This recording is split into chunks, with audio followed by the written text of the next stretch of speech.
warahmatullahi wabarakatuh. Salam sejahtera bagi kita semua. Baik, di sini kami dari mahasiswa Fakultas Farmasi Universitas Pancasila dari kelompok 8 kelas B Farmasi Industri akan membahas mengenai inspeksi diri, audit mutu, dan audit persetujuan pemasok. Di mana tim kami terdiri dari Farah Hairunisa, Adinda Putri Aisyah, Albertina Putri, Alma Safana, dan Leviana Zahra Putri. Yang pertama, kita akan membahas mengenai inspeksi diri. Jadi, inspeksi diri adalah audit yang dilakukan oleh orang dalam organisasi itu sendiri untuk memastikan pemenuhan terhadap berbagai aspek CPOB serta berbagai peraturan pemerintah yang berlaku. Jadi inspeksi diri ini bagian penting dari penerapan CPOB sebagai implementasi fungsi dari bagian penjaminan mutu atau suatu asuransi.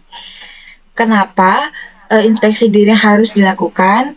Untuk mengevaluasi apakah semua aspek produksi dan pengawasan mutu dari farmasi yang bersangkutan telah memenuhi ketentuan yang diatur dalam pedoman cara pembuatan obat yang baik.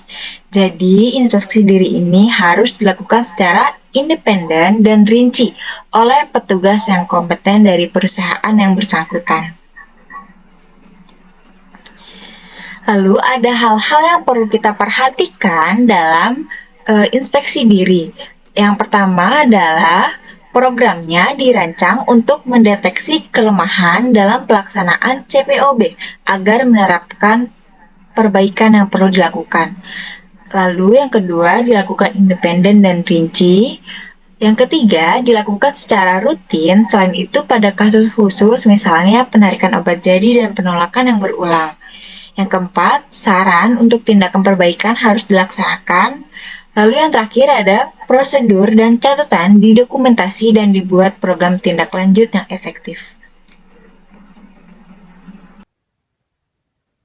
Berikutnya adalah inspeksi diri. Untuk pelaksanaannya itu harus ada prototip. Tim inspeksi diri anggotanya minimal terdiri dari 3 orang yang berpengalaman dan memahami CPOB. Penanggung jawabnya adalah QA Manager. Kemudian frekuensinya dilakukan minimal 1 kali dalam setahun. Lalu membuat laporan inspeksi diri yang berisi hasil inspeksi diri, evaluasi, dan kesimpulan serta saran tindak perbaikan. Kemudian tindak lanjutnya hendaklah ada program penindaklanjutan yang efektif. Manajemen perusahaan mengevaluasi laporan inspeksi diri dan melakukan tindakan perbaikan bila diperlukan. Kemudian untuk anggota tim, yaitu harus menguasai CPOB dan cara penerapannya, berpengalaman pada bidangnya, dan independen dari bagian yang diinspeksi. Anggota tim dapat ditunjuk dari bagian pemastian mutu sendiri atau personil yang berpengalaman dari bagian lain perusahaan. Lalu jumlah anggota tim itu tergantung dari kebutuhan masing-masing perusahaan. Lalu tim terdiri dari tenaga teknis yang kompeten dan memiliki kesadaran tinggi akan pentingnya pemastian mutu dalam kegiatan pembuatan obat. Kemudian, tim untuk melakukan inspeksi sistem mutu dan bagian pemastian mutu dapat terdiri dari manajer senior perusahaan yang mempunyai pengetahuan tentang sistem mutu. Anggota timnya dapat ditunjuk dari dalam ataupun luar perusahaan. Konsultan dari luar dapat juga masuk ke dalam tim, sehingga penilaian tentang kegiatan perusahaan lebih objektif.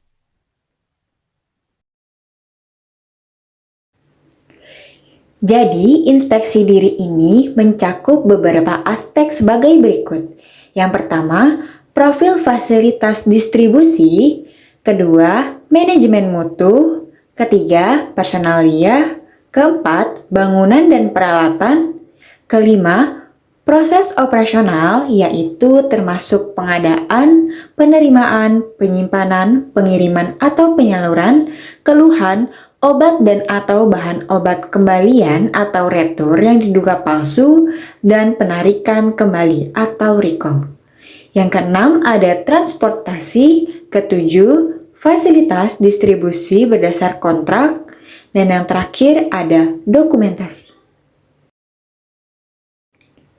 Pelaksanaan inspeksi diri dapat dilakukan 2 kali dalam setahun atau dilakukan mendadak bila ada komplain kritis dari pasaran, isu ketidaksesuaian CPOB, atau temuan dari regulator. Inspeksi mendadak atau tidak terjadwal dapat dipimpin oleh bagian QA di industri farmasi. Inspeksi diri dalam prakteknya dilakukan secara bersilangan antar bagian. Ini dilakukan untuk menjaga independensi inspeksi atau audit. Dengan cara ini juga memanfaatkan sifat orang, di mana sudah menjadi naluri orang akan melihat banyak kekurangan di orang lain atau bagian lain, dibandingkan dengan melihat kekurangan diri sendiri. Untuk melaksanakan inspeksi diri, dibentuk tim dari semua bagian di industri farmasi.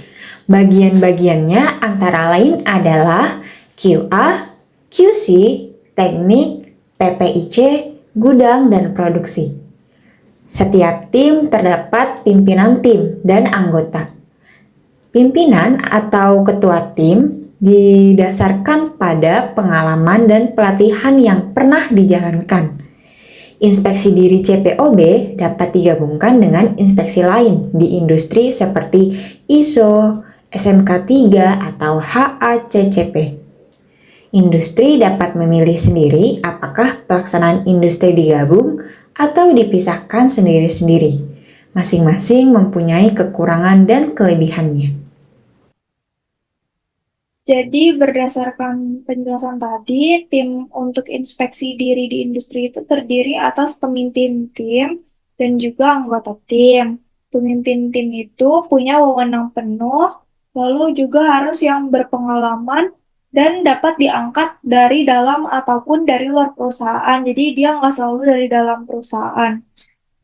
Untuk anggota timnya merupakan personil di dalam pabrik yang menguasai bidangnya, tenaga yang ahli di bidangnya, dan harus menguasai CPOB. Tapi anggota tim ini juga dapat diangkat dari luar pabrik, sehingga penilaiannya itu dapat lebih objektif. Dan kalaupun dia berasal dari dalam pabrik, dia harus merupakan orang yang independen dari bidangnya, sehingga penilaiannya juga tetap dapat objektif gitu. Kemudian, mengapa inspeksi diri ini penting dilakukan di industri? Karena sering ditemukan terjadinya penyimpangan. Penyimpangannya ini dapat berupa kealfaan, kesalahan, kekeliruan, ataupun ketidaksempurnaan yang disebabkan karena faktor manusia. Maka, industri perlu melakukan inspeksi diri secara berkala. Dengan harapannya itu melalui inspeksi diri ini dapat diketahui kekurangan atas pemenuhan CPOB baik yang kritis, yang berdampak besar maupun yang berdampak kecil. Jadi nggak peduli dampaknya itu sekecil apapun, tetap harus dilakukan inspeksi diri untuk mencegah terjadinya kekeliruan itu, serta penilaian terhadap kekurangan atas pemenuhan CPOB. Berikut contoh rencana inspeksi diri dari suatu perusahaan. Dengan ini dapat kita tentukan jadwal kapan dilaksanakannya inspeksi diri selama 1 tahun, bagian mana saja yang diinspeksi, kemudian hal apa saja yang perlu diinspeksi. Jadi semua tim dan semua bagian itu harus tahu kapan jadwal pelaksanaan inspeksi diri ini. Dan mereka juga bisa tahu tugas-tugasnya apa yang dilakukan saat inspeksi diri ini. Kemudian ada POP CPOB 2012 tingkat kekritisan temuan.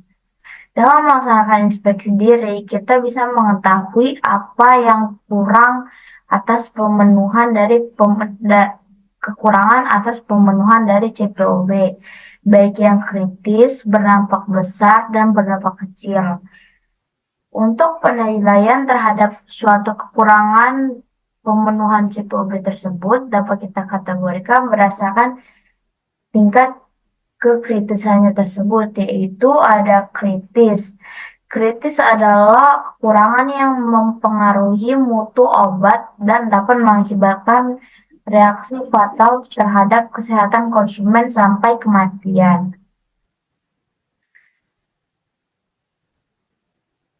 Yaitu ada pencemaran silang bahan atau produk, produk steril diletakkan terbuka di daerah non-aseptis, air murni atau air injeksi yang tercemar, salah penandaan, dan karyawan yang belum terlatih bekerja di daerah pengisian steril atau aseptis. Kemudian ada yang berdampak besar. Yang berdampak besar itu kekurangan yang mempengaruhi mutu obat tetapi tidak berdampak fatal terhadap kesehatan konsumen. Contohnya itu adalah peralatan ukur utama yang tidak dikalibrasi atau di luar batas kalibrasi, penyimpangan dalam proses tidak didokumentasikan dengan benar, ketidaklengkapan pengisian catatan batch, dan tidak dilakukan inspeksi terhadap perusahaan penerimaan kontrak. Baik, selanjutnya ada penjelasan lebih rinci perihal tingkat kekritisan temuan. Pada bagian kritis, itu yang pertama ada pencemaran bahan atau produk obat. Ini adalah situasi di mana bahan atau produk obat terkontaminasi dengan zat-zat yang seharusnya tidak ada di dalamnya. Contoh-contoh pencemaran itu bisa termasuk bakteri, jamur, virus, atau bahan kimia berbahaya lainnya. Pencemaran semacam ini dapat terjadi selama proses produksi, proses penyimpanan, atau proses pengiriman obat. Yang kedua itu penyimpanan produk obat steril di lingkungan non-aseptis. Obat yang seharusnya disimpan di dalam kondisi steril atau aseptis disimpan dalam lingkungan yang tidak steril. Hal ini dapat terjadi jika area penyimpanan tidak dibersihkan secara memadai atau tidak dilindungi dari kontaminan lingkungan. Kontaminasi semacam ini dapat menyebabkan resiko infeksi yang serius pada pasien yang menerima obat tersebut. Kemudian yang ketiga, penggunaan air tidak steril untuk injeksi. Air yang digunakan untuk pembuatan larutan atau injeksi haruslah steril untuk mencegah infeksi pada pasien. Jika air yang digunakan tidak steril atau terkontaminasi dengan mikroorganisme, dapat menyebabkan infeksi serius pada pasien yang menerima obat tersebut. Dan yang terakhir, ada ketidakpatuhan karyawan yang belum mendapatkan pelatihan di area pengisian yang harus steril atau aseptis. Di area pengisian yang harus membutuhkan sterilisasi atau kebersihan tinggi, kehadiran karyawan yang tidak terlatih dapat meningkatkan risiko kontaminasi. Pelatihan yang tidak memadai atau kurangnya pemahaman tentang praktik aseptis dapat menyebabkan kesalahan yang berpotensi fatal bagi kesehatan konsumen. Kemudian, ketidakpatuhan terhadap standar keamanan dan kebersihan dalam hal-hal ini dapat mengakibatkan risiko yang serius bagi kesehatan konsumen dan bahkan dapat berakibat fatal. Oleh karena itu, penting untuk mengidentifikasi dan memperbaiki kekurangan tersebut dengan segera untuk memastikan keselamatan pasien dan mutu obat yang diproduksi. Selanjutnya ada yang berdampak besar, yaitu yang pertama, peralatan utama tidak dikalibrasi dengan benar. Peralatan utama yang digunakan dalam proses produksi atau pengujian obat seperti alat pengukur atau alat pengisian harus dikalibrasi secara teratur untuk memastikan akurasi dan konsistensi. Ketidaklengkapan kalibrasi dapat menghasilkan dosis obat yang tidak akurat atau hasil yang tidak dapat diandalkan, yang berpotensi berdampak negatif pada efektivitas atau keamanan obat. Yang kedua, ketidakpatuhan dalam proses penyimpanan obat. Proses penyimpanan obat harus dilakukan sesuai dengan standar yang ditetapkan untuk memastikan stabilitas dan kualitas produk. Ketidakpatuhan dapat terjadi jika suhu penyimpanan tidak dikontrol dengan baik. Obat disimpan di tempat yang terlalu lembab atau terpapar cahaya matahari langsung, atau jika obat disimpan dalam jangka waktu yang terlalu lama. Hal ini dapat mengurangi efektivitas obat atau meningkatkan risiko kontaminasi atau kerusakan. Yang ketiga itu ketidaklengkapan dokumentasi. Dokumentasi yang tepat adalah bagian penting dari manajemen kualitas obat, termasuk pencatatan yang akurat tentang proses produksi, pengujian, dan penyimpanan. Ketidaklengkapan dokumentasi seperti kurangnya catatan atau catatan yang tidak lengkap atau tidak akurat dapat menyulitkan pelacakan atau audit mutu, serta membuat sulit untuk mengidentifikasi masalah yang potensial atau mengambil tindakan korektif yang tepat. Yang keempat, penyimpangan dalam proses pengisian tidak didokumentasikan dengan benar. Proses pengisian atau pembuatan obat harus dilakukan sesuai dengan prosedur yang telah ditetapkan untuk menghindari kontaminasi atau kesalahan. Jika terjadi penyimpangan dari prosedur yang ditetapkan, hal ini harus didokumentasikan dengan baik untuk memungkinkan identifikasi masalah dan pelaksanaan tindakan korektif yang sesuai. Nah, dengan memperhatikan dan mengatasi kekurangan yang diklasifikasi sebagai berdampak besar, perusahaan farmasi atau lembaga terkait dapat memastikan obat yang diproduksi tetap memenuhi standar kualitas dan keamanan yang ditetapkan. Hal ini penting untuk melindungi kesehatan dan keselamatan konsumen serta menjaga reputasi perusahaan dalam industri farmasi. Oke, selanjutnya ada POP CPOB 2012, tingkat kekritisan temuan. Berdampak kecil atau minor, temuan kecil dalam pemeriksaan CPOB seperti pemeriksaan gudang yang terlewati atau pencatatan yang ditulis dengan pensil. Meskipun memiliki dampak kecil pada mutu obat dan kesehatan konsumen, masih merupakan pelanggaran terhadap standar yang ditetapkan. Mereka tidak langsung mengancam kesehatan konsumen, tapi tetap memerlukan perbaikan. Selanjutnya, temuan seperti retakan pada dinding di luar area produksi meskipun dianggap minor karena tidak langsung berdampak pada produk, tetapi jika hal ini terjadi di area produksi dapat meningkatkan resiko kontaminasi silang dan mengakibatkan masalah serius pada produk obat. Selain itu, kesalahan dalam menggunakan seragam kerja, seperti tidak mengancingkan atau menggunakan sarung tangan yang tidak sesuai, juga termasuk dalam kategori temuan kecil. Ini menunjukkan kurangnya kepatuhan terhadap prosedur yang telah ditetapkan. Next. Selanjutnya ada audit mutu. Audit mutu merupakan langkah tambahan dari inspeksi diri yang dilakukan oleh spesialis eksternal yang independen. Tujuannya adalah untuk mengevaluasi manajemen mutu perusahaan secara menyeluruh dan mengidentifikasi area-area di mana perbaikan diperlukan.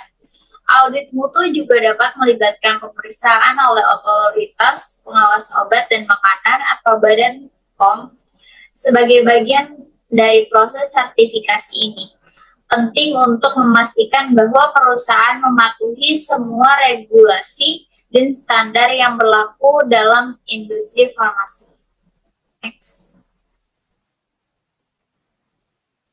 Oke, selanjutnya ada audit mutu. Audit mutu merupakan langkah tambahan dari inspeksi diri yang dilakukan oleh spesialis eksternal yang independen. Tujuannya adalah untuk mengevaluasi manajemen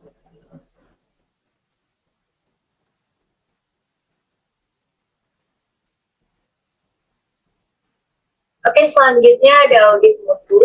Audit mutu merupakan langkah tambahan dari inspeksi diri yang dilakukan oleh spesialis eksternal yang independen.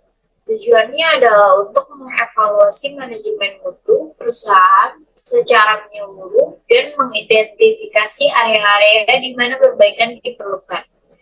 Audit mutu juga dapat melibatkan pemeriksaan oleh otoritas pengawas obat dan makanan atau Badan POM sebagai bagian dari proses sertifikasi.